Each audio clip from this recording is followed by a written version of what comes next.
This is Brian Burnett from Before You Buy, and today I'm looking at the Klipsch KG200 gaming headphones. This set of headphones will work with the PS3, PS4, PC, and even the Xbox 360. The KG200 is a wired headset, so you'll need to have the USB plugged in at all times.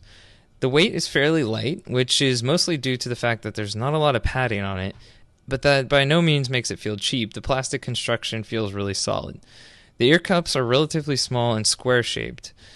And as for the padding, it's a mesh fabric that allows for air to pass through, keeping your ears cool, while also being open enough for your significant other to communicate that you're being too loud while playing Halo.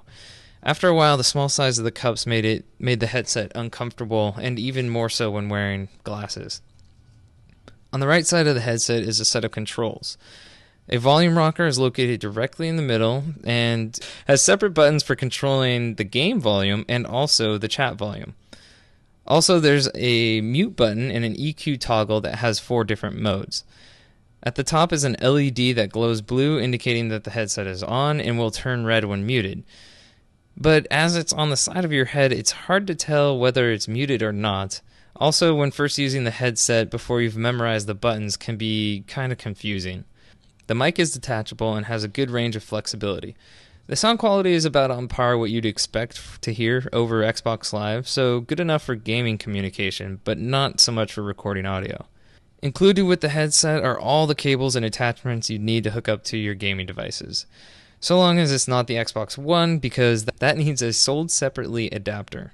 I tested this headset with my Xbox 360, and the setup was a bit of a pain as you're tethered to the 360 with the USB, and then a separate cable is attached to the controller for audio, and finally you have a split off for the component cable where you're able to plug in the audio inputs. Once everything was hooked up, it was relatively easy to use, and the sound was really good, crisp, clear, but lacking a little bit of the bass at the bottom when you're hearing explosions in the background. As for the EQ modes, I didn't notice much of a difference between the 4 different modes. So pros and cons. First pro is sound. It's not the best sounding headset I've ever had, but it was good and clear for gaming. Also, the second pro would be versatility. You can use this with a variety of different gaming devices, which it can come in handy. And the third pro would be its weight. It's really light, and if it fits your ears properly, then I can see this being able to wear this for a lot of hours gaming. But as for cons, for me personally, the ear cups were a little small and not so comfortable. The volume was really loud, even at just the very lowest setting during playing on my Xbox 360. And the controls can be kind of confusing because you can't see what you're touching until you've memorized the controls on the side. So is the Klipsch KG200 a buy, try, or don't buy? I'm going to have to say a don't buy.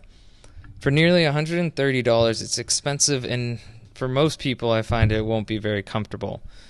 But maybe I'm spoiled using the Audio-Technica M50s that we use here at Twit for editing, which retail for about $120 and are way more comfortable and sound a lot better.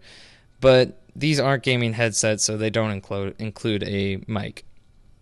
This has been Brian Burnett from Before You Buy, showing you the Klipsch KG200s.